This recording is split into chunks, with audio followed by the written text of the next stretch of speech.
नमस्कार विद्यार्थियों, श्रीमती मोहरी देवी तापड़िया कन्या महाविद्यालय जसवंतगढ़ के यूट्यूब चैनल पर एक बार पुनः आपका हार्दिक स्वागत और अभिनंदन है। मैं प्रवक्ता चंद्र प्रकाश गुर्जर। आज की क्लास हमारी बीए द्वितीय वर्ष के छात्रों हेतु इतिहास विषय की होगी। इतिहास विषय के दौरान जो निरंतर आमेर के राजा मानसिंह के बारे में पढ़ रहे हैं, हमने देखा पिछली क्लास में कि किस तरीके से जो मानसिंह को बिहार की सूबेदारी के पश्चात उनका स्थानांतरण कहाँ कर दिया जाता है, बंगाल कर दिया जाता है और उन्हें बंगाल की सूबेदारी सौंपी जाती है। तो बंगाल की सूबेदारी के तहत उनके द्वारा शुरुआती तौर में जाते ही जो अफगान शासकों का क्या किया जाता है, विद्रोहों का दमन किया जाता है।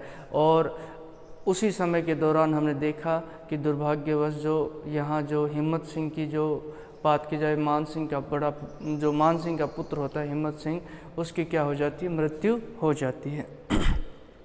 तो हमने देखा पिछली क्लास में जो कूच बिहार का शासक है जो लक्ष्मी नारायण, उसके भाई जो पतकुंवर है, पतकुंवर जिसको राघव देव भी कहते हैं, उनके मध्य जो विवाद चल रहा था, उसी विवाद के दौरान जो पतकुंवर की बात की जाए, ये ईसा खां के पास चला जाता है। ईसा खां कौन होता है? जो अफ़गान सरदार होता है, अफ़गान सरदार जो खिजरपुर का जमींदार होता है। और हमने देखा किस तरीके से मुग़लों के विरुद्ध जो अफ़गानों के द्वारा जो निरंतर संघर्ष जारी रखा जाता है। उड़ीसा से सारे अफ़गान कहाँ जाते, बंगाल आ जाते हैं और इनका दमन करने की जिम्मेदारी देते हुए ही जो मानसिंह को क्या किया जाता है, बंगाल का सूबेदार नियुक्त किया जाता है। हालांकि मानसिंह के लिए बंगाल की सूबेदारी वाकई में काफ़ी कष्टप्रद और दुखदायी होती है, क्योंकि मानसिंह की बंगाल की सूबेदारी के दौरान ही जो एक तो विषम जलवायु होती है, जिस जलवायु में अपने आप को मानसिंह ढाल नहीं पाता है और जिससे उसका स्वास्थ्य भी गिर जाता है और बीमार हो जाता है। और उसके अलावा बात की जाए तो बंगाल की सूबेदारी के दौरान ही मानसिंह के तीनों पुत्रों की क्या हो जाती है, मृत्यु हो जाती है। तो ये मानसिंह के लिए वाकई में काफ़ी दुखदायी और कष्टप्रद होती है। मानसिंह खुद इस बंगाल की सूबेदारी से परेशान हो जाता है, वो इस बंगाल की सूबेदारी को छोड़ना चाहता है।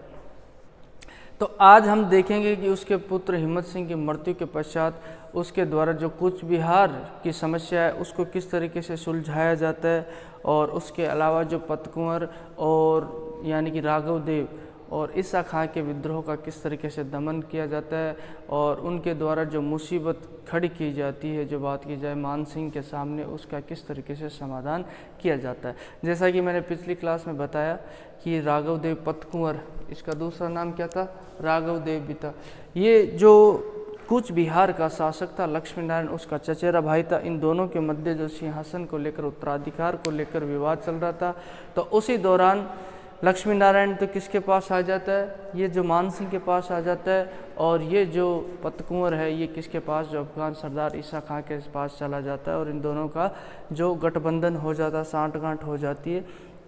तो उसी दौरान जब लक्ष्मी नारायण मानसिंह के पास आता है तो इस बात का पता जब किसको चलता है, राघव देव को चलता है, पतकुंवर को वह बहुत क्रोधित होता है और लक्ष्मी नारायण के द्वारा अपनी बहन का विवाह मानसिंह के साथ करते हुए मुग़ल अधीनता भी स्वीकार कर ली जाती है, और इसके अलावा मानसिंह के साथ अपने संबंधों को सुदृढ़ कर लिया जाता है। जब पतकुंवर को इस बात का पता चलता है, पतकुंवर के द्वारा जो कूच बिहार पर आक्रमण कर दिया जाता है और लक्ष्मी नारायण को दुर्ग के भीतर घेर लिया जाता है, तब लक्ष्मी नारायण के द्वारा मानसिंह से सहायता की याचना की जाती है। तो उसी दौरान मानसिंह के द्वारा अपनी सेना को भेजकर जो इस पतकुंवर को पराजित करके भगा दिया जाता है। लेकिन यहाँ अब आगे हम देखते हैं कि पतकुंवर अभी तक शांत नहीं बैठता और पतकुंवर के द्वारा जो प्रयास जारी रखा जाता है, क्योंकि पतकुंवर के द्वारा जो ईसा खां पे क्या कर लिया जाता है, ईसा खां के साथ समझौता कर लिया जाता है। अब हम देखेंगे कि मानसिंह के द्वारा इनके विद्रोह का, अफगानों के विद्रोह का दमन करने के लिए क्या किया जाता है, अपने पुत्र को भेजा जाता है, दुर्जन सिंह को। क्योंकि कूच बिहार के क्षेत्र में जो इन दोनों के द्वारा, ईसा खां और पतकुंवर के द्वारा जो निरंतर आक्रमण करते हुए जो कूच बिहार के अधिकतर क्षेत्र पे क्या कर लिया जाता है, अधिकार कर लिया जाता है। और ये जो बात की जाए लक्ष्मी नारायण के द्वारा पुनः मानसिंह से सहायता की याचना की जाती है। तो उसी दौरान दुर्जन सिंह के द्वारा जो इन दोनों के विद्रोह का दमन करने के लिए क्या किया जाता है, अपने पुत्र मानसिंह के द्वारा जो इनके विद्रोह का दमन करने के लिए अपने पुत्र दुर्जन सिंह को सैन्य दस्ता देकर भेजा जाता है। और ये नदी मार्ग से चलता है, सैन्य दस्ता है जो नदी मार्ग से जाता है। तो इसी दौरान वहाँ भी उनके द्वारा भी जो भरपूर तैयारी की जाती है। बात की जाए ईसा खां और पतकुंवर के द्वारा, ईसा खां और पतकुंवर के द्वारा क्या किया जाता है, अचानक से दुर्जन सिंह पे जो भयंकर रूप से जो आक्रमण किया जाता है और इन दोनों के मध्य दोनों पक्षों में जो भीषण युद्ध होता है उसमें जो मुगल सेना क्या हो जाती है, शाही सेना पराजित हो जाती है, जो दुर्जन सिंह के नेतृत्व में जाती है और स्वयं दुर्जन सिंह इस युद्ध में क्या करता है, मारा जाता है।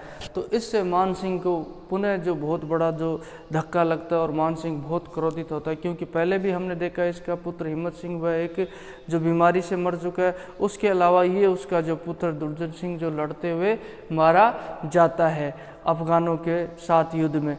अब इससे जो मान सिंह के द्वारा पूर्ण तैयारी की जाती है और इसका बदला लेने के लिए, लेकिन ईसा खां बहुत चतुर था। अगर बात की जाए अफगान सरदार, अफगान शासक था तो ईसा खां, उसके द्वारा जो ये परिस्थितियों को भांपते हुए उसे पता था कि मुग़लों की जो इस सेना का सामना करना उसके बस की बात नहीं है। मुग़ल सत्ता के पास जो संसाधन है उनका जो सामना करना इसके लिए बहुत ही दुष्कर कार्य है। तो इसके द्वारा ईसा खां के द्वारा मान सिंह से माफ़ी मांग ली जाती है, क्षमा याचना करते हुए उसके द्वारा जो संधि की बात कर ली जाती है, मान सिंह संधि का प्रस्ताव रखा जाता है। अब मान सिंह भी बेचारा मजबूर था, वैसे भी वह 2 लड़कों को खो चुका था और वहाँ की जलवायु उसे परेशान कर रही थी, कष्ट प्रति वह निरंतर जो बीमार होता जा रहा था, स्वास्थ्य में गिरावट आती जा रही थी।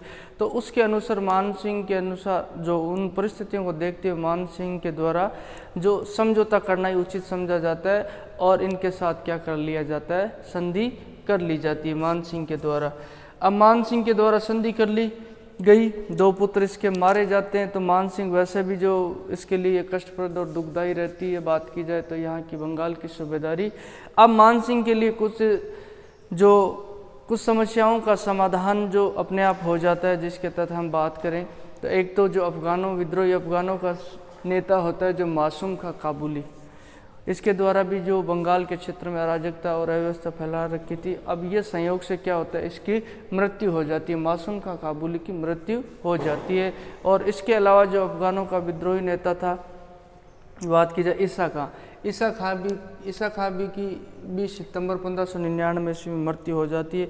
तब जाकर बंगाल के क्षेत्र में कुछ शांति व्यवस्था जो पुनर्स्थापित होती है और मान सिंह के लिए थोड़ा बहुत जो इस समय जो बात की जाए, मान सिंह चिंता से मुक्त हो जाता है। और इसी दौरान मान सिंह के द्वारा जो बादशाह अकबर से कुछ दिन के लिए अवकाश मांगा जाता है और अकबर के द्वारा जो इस अवकाश को क्या कर दिया जाता है, स्वीकृत कर दिया जाता है। लेकिन अब मान सिंह की जगह जो बंगाल का सूबेदार उसके पुत्र को नियुक्त किया जाता है। पुत्र कौन होता है, जगत सिंह होता है। जगत सिंह को कहा जाता है बंगाल की सूबेदारी दे दी जाती है।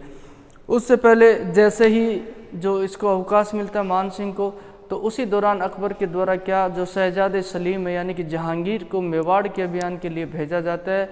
तो उसी दौरान मान सिंह को भी ये आदेश दिया जाता है कि वह शहजादे सलीम के साथ जो मेवाड़ अभियान में जाए।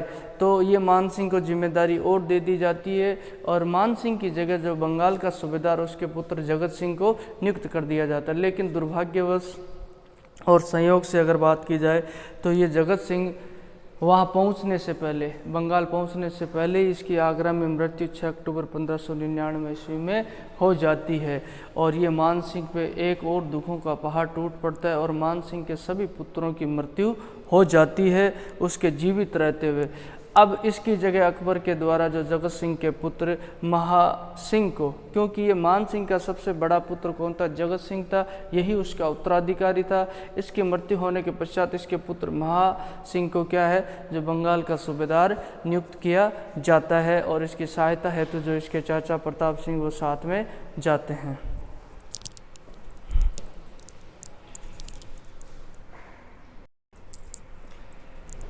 तो विद्यार्थियों, बात की जाए तो आज की क्लास में हमने मान सिंह के द्वारा जो बंगाल प्रांत में जो पुनः जो विद्रोहियों का दमन किया जाता है और किस तरीके से जो पतकुंवर और ईसा खां के साथ जो समझौता किया जाता है। और ईसा खां के साथ संघर्ष में हमने देखा कि मान सिंह के एक पुत्र जो दुर्जन सिंह की क्या हो जाती है, मृत्यु हो जाती है, मान सिंह का पुत्र मारा जाता है। और ये बंगाल की सूबेदारी जो निरंतर मान सिंह के लिए जो दुखदायी होती चली जाती है, क्योंकि इसी सूबेदारी के दौरान इसके तीनों पुत्रों की क्या हो जाती है, मृत्यु हो जाती है, हिम्मत सिंह की, दुर्जन सिंह की और जगत सिंह की। जगत सिंह इसका सबसे ज्येष्ठ पुत्र होता है और मान सिंह के सभी पुत्र मारे जाते हैं। तो मान सिंह के द्वारा जो बंगाल के क्षेत्र में बात की जाए, अफगानों के विद्रोह का दमन किया, सैन्य कार्रवाई उनके खिलाफ की जाती है। अंत में जो ईसा खां के साथ समझौता कर लिया जाता है, लेकिन संयोग से क्या होती, कुछ समय पश्चात ईसा खां की क्या हो जाती है, मृत्यु हो जाती है और मासूम का काबुली की भी मृत्यु हो जाती है, जो बंगाल में विद्रोहियों के नेता था। इससे थोड़ा बहुत जो मान सिंह को चैन मिलता है और उसकी चिंताएं कम होती है। और अंत में वह मान सिंह परेशान होकर वहाँ से जो मान सिंह के द्वारा अकबर से अवकाश मांग लिया जाता है और उस अवकाश को स्वीकृत कर दिया जाता है। लेकिन अकबर के द्वारा पुनः एक जिम्मेदारी दे दी जाती है कि मेवाड़ अभियान जो शहजादे सलीम को नेतृत्व दिया गया है, उसके साथ जो सहायता करने के लिए मान सिंह को भेजा जाता है। और वहाँ से आता ही जो वहाँ जो मेवाड़ अभियान के लिए रवाना हो जाता है और बंगाल की सूबेदारी जो इसके पुत्र जगत सिंह को दी जाती है। लेकिन संयोग से जगत सिंह भी बंगाल पहुंचने से पहले अक्टूबर 1599 ईस्वी में जो आगरा में इसकी मृत्यु हो जाती है और मान सिंह पे एक दुखों का पहाड़ और टूट पड़ता है। तो अब जो जगत सिंह की जगह अकबर के द्वारा जो महासिंह है, जो उसका पुत्र है, उसको यानी कि मान सिंह का जो पोता होता है, उसे बंगाल का सूबेदार नियुक्त कर दिया जाता है। इसका मतलब ये होता है कि मान सिंह का अगला उत्तराधिकारी कौन होगा, महासिंह होगा, क्योंकि वह उसके ज्येष्ठ पुत्र का लड़का होता है। तो इस हिसाब से जो बंगाल में समय व्यतीत किया जाता है मान सिंह के द्वारा। अब हम देखें कि आगे की क्लास में जो बात की जाएगी, ये महासिंह के द्वारा किस तरीके से जो सैन्य कार्रवाइयाँ वहाँ की जाती है। हालांकि ये अवयस्क होता है, इतना बड़ा नहीं होता है, तो इसका जो चाचा है इसके साथ में जाता है, तो उनका हम जिक्र करेंगे। और मान सिंह की पुनः क्या भूमिका रहती है बंगाल में, उसका जिक्र करेंगे अगली क्लास में। तो बोलिए, यहाँ तक आपको कोई चीज़ समझ में नहीं आई हो, किसी तरह की समस्या हो, शंका हो, तो आप निसंकोच पूछ सकते हो। आपके पास जो शैक्षणिक व्हाट्सएप ग्रुप अवेलेबल है, उसके माध्यम से भी आप अपनी बात मुझ तक पहुंचा सकते हो। और भी किसी तरह की अध्यापन से संबंधित राय या सुझाव वह भी आमंत्रित है। और भी आपकी इतिहास विषय से संबंधित कोई भी जिज्ञासा और उत्सुकता हो, उसके बारे में भी आप निसंकोच पूछ सकते हो। तो उम्मीद करता हूँ कि बेहतर तरीके से आपको समझ में आया होगा। और आज की क्लास के लिए बस इतना ही। सभी विद्यार्थियों का एक बार पुनः बहुत बहुत धन्यवाद।